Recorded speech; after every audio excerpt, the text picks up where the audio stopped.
పులివెందులలో అలాగే ఒంటిమింట్లో జరుగుతున్నటువంటి ZPTC elections ఒక చారిత్రాత్మకమైనటువంటి మలుపు తీసుకోబోతుంది. గతంలో ఎవరైనా సరే పులివెందుల్లో నామినేషన్ వేయాలన్నా లేకపోతే ఓట్లో ఎలక్షన్లో పోటీ చేయాలన్నా ప్రాణాలపైన ఆశలు వదుకునేటువంటి పరిస్థితి ఉండేది, అలాంటి పరిస్థితి ఉండేది. కానీ ఈరోజు ప్రజాస్వామ్యబద్ధంగా ఎలక్షన్ అక్కడ జరిగింది. గతంలో ఎవరైనా సరే పులివెందుల్లో పోటీ చేయాలన్నా లేకపోతే ఆలోచన చేసిన వారిపైన దాడులు చేయడం, అలాగే అరెస్టులు చేయడం, వాళ్ళని నామినేషన్ వేయకుండా నియంత్రించడం, అనేక విధాలైనటువంటి దారుణాలు మరి పాల్పడినటువంటి పరిస్థితి ఉండేది. కానీ ఈరోజు ఆ పరిస్థితికి భిన్నంగా స్వేచ్ఛగా నామినేషన్ వేసి ఎలక్షన్లు జరుగుతున్నటువంటి సందర్భం మీరు గమనించాలని చెప్పి ఈ సందర్భంగా తెలియజేస్తున్నాం. మరి ఈరోజు వైసీపీ నాయకులు చాలామంది పులివెందుల్లో తెలుగుదేశం పార్టీ నాయకులు పోలీసులను పట్టుకొని దారుణాలు చేశారని చెప్పేసి ఆరోపణలు చేస్తున్నారు. అలాగే ఎలక్షన్ కమిషను తెలుగుదేశం పార్టీకి అనుకూలంగా వ్యవహరించిందని చెప్పేసి ఆరోపణలు చేస్తున్నారు. ఇందులో ఎటువంటి వాస్తవం లేదు.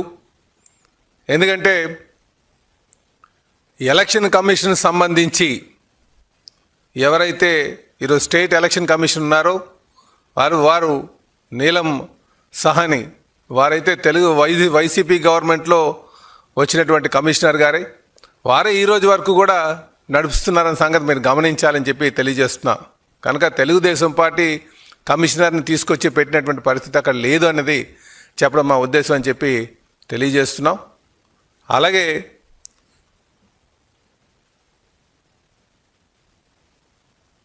టీడీపీ ఇంకా ఎంపీ అవినాష్ రెడ్డి గారు మాట్లాడుతూ తెలుగుదేశం పార్టీ ఏజెంట్లుగా మేము అవకాశం కల్పించాం, కానీ ఈరోజు మా ఏజెంట్లకు ఎవరు కూడా కూర్చునేటువంటి అవకాశం కూడా లేదని చెప్పేసి లేనిపోయినటువంటి ఆరోపణలు చేస్తున్నారు.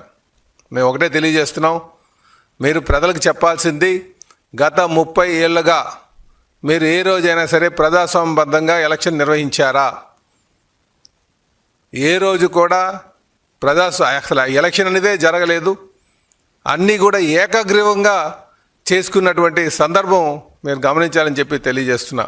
కానీ ఈరోజు ఏకగ్రీవంగా అలాంటి పరిస్థితి లేకుండా ప్రజాస్వామ్యం మళ్ళీ ప్రాణం పోసుకునే విధంగా తెలుగుదేశం పార్టీ అక్కడ మరి ఎలక్షన్ నిర్వహించడం జరిగిందని చెప్పేసి ఈ సందర్భంగా తెలియజేస్తున్నాం.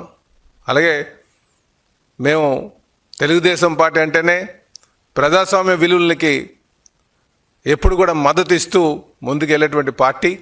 కనుక ఈరోజు ఏదైతే ఒంటిమిట్టలో జరుగుతున్నటువంటి జెడ్పీటీసీ ఎలక్షన్ కావచ్చు, అలాగే పులివెందులో జరుగుతున్నటువంటి జెడ్పీటీసీ ఎలక్షన్ కావచ్చు, చరిత్రని తిరగరాయబోతుంది. ఈరోజు ఆ రెండిట్లపైన కూడా తెలుగుదేశం ప్రజాస్వామ్యబద్ధంగా గెలవబోతుందని చెప్పి ఈ సందర్భంగా తెలియజేస్తున్నాం. అలాగే ఈరోజు మీరు నామినేషన్స్ ఎంతమంది వేశారని చూస్తే పులివెందులో 11 మంది వేశారు, అలాగే ఒంటిమిట్టలో 11 మంది వేశారు. ఇవన్నీ కూడా వైసీపీ లక్కీ ఫిగర్స్. గతంలో ఏ రోజైనా సరే పులివెందుల్లో నామినేషన్ వేసేటువంటి పరిస్థితి ఉందా అని అడుగుతున్నాం. ఈరోజు 11 నామినేషన్లు పడ్డాయంటే ఇదే ప్రజాస్వామ్యంకి నిలువెత్తు సాక్ష్యం అని చెప్పేసి ఈ సందర్భంగా తెలియజేస్తున్నాం. అలాగే అక్కడ ఎక్కడ కూడా ఎవరిని ఏ ఓటర్ని కూడా భయభ్రాంతులు గురి చేసేటువంటి పరిస్థితి కూడా లేదు. కేవలం వీరన్నీ కూడా వైసీపీ నాయకులు చేస్తున్నటువంటి ఆరోపణలు మాత్రమే అని చెప్పేసి తెలియజేస్తున్నాం. అందుకే మేము మొదటి నుంచి కూడా చెప్తున్నాం, పులివెందుల్లో ఈరోజు స్వేచ్ఛగా ముందుకి ప్రజలు వస్తున్నారు. పులివెందుల్లో ఎటువంటి దారుణాలు కూడా ఎటువంటి భయభ్రాంతులు లేకుండా ప్రజలు స్వేచ్ఛగా వచ్చి ఓటు వేశారని చెప్పేసి మేము తెలియజేస్తున్నాం. కనుక రేపు జెడ్పీటీసీ ఎలక్షన్స్ రిజల్ట్ వచ్చే నాటికి మీరు అద్భుతమైనటువంటి రిజల్ట్స్ చూడబోతున్నారు. తెలుగుదేశం విజయకేతనం ఎగరబోయిపోతుందని చెప్పేసి ఈ సందర్భంగా తెలియజేస్తున్నాం. అయితే ముఖ్యంగా ఈ మీడియా ద్వారా ప్రజలకు తెలియజేసేది, అక్కడ ఎలక్షన్ కమిషన్ మీద చేసినటువంటి ఆరోపణలు కావచ్చు, లేకపోతే ఓట్లు రిగ్గింగ్ అని చెప్పినటువంటి ఆరోపణలు కావచ్చు, ఇందులో ఎటువంటి వాస్తవాలు లేవు. కేవలం ఓటమి పాలైపోతున్నారనే భయంతోనే ఇలాంటి ఆరోపణలు చెప్తున్నారని చెప్పి ఈ సందర్భంగా తెలియజేస్తున్నాం. అలాగే మీరు వైసీపీ నాయకులు చూస్తుంటే వాళ్ళు చెప్పేటువంటి ప్రతి మాట కూడా మేము ఇక్కడ నియంత్రణ పాలన సాగుతుంది, పోలీసులు దౌర్జన్యం చేస్తున్నారు, ఎలక్షన్ కమిషన్ ఎవరు కూడా సహకరించట్లేదని చెప్పేసి చేస్తున్నవన్నీ కూడా అవాస్తవాలు. ఈరోజు అక్కడ ప్రజాస్వామ్యబద్ధంగా ఎలక్షన్ నడిచింది. దానికి ప్రజలు స్వేచ్ఛగా వచ్చి మద్దతు పలుకుతున్నారు.